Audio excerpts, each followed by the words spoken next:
Tentara Brigade Slavia menghancurkan benteng angkatan bersenjata Ukraina. Rekamannya ramai beredar di media sosial Telegram pada Senin 6 Februari 2023. Pasukan pengintai pertama-tama maju ke posisi musuh. Pekerjaan mereka difasilitasi oleh drone yang beroperasi di udara. Tak butuh waktu lama para pejuang menemukan benteng Ukraina. Pengintai tidak menyerangnya sendiri tetapi mengarahkan tank, mortir 120 mm dan howitzer ke sasaran yang menyebabkan serangan api pada musuh seperti yang terlihat dalam rekaman. Hingga video ini beredar, beragam komentar dituliskan warganet.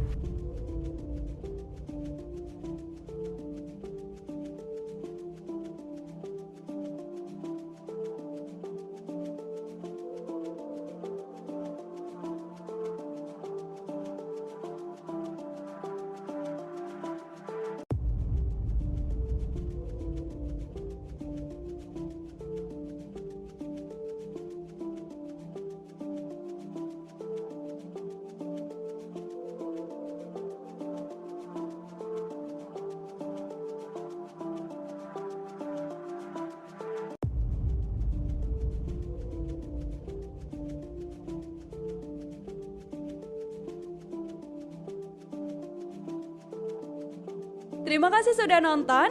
Jangan lupa like, subscribe, dan share ya.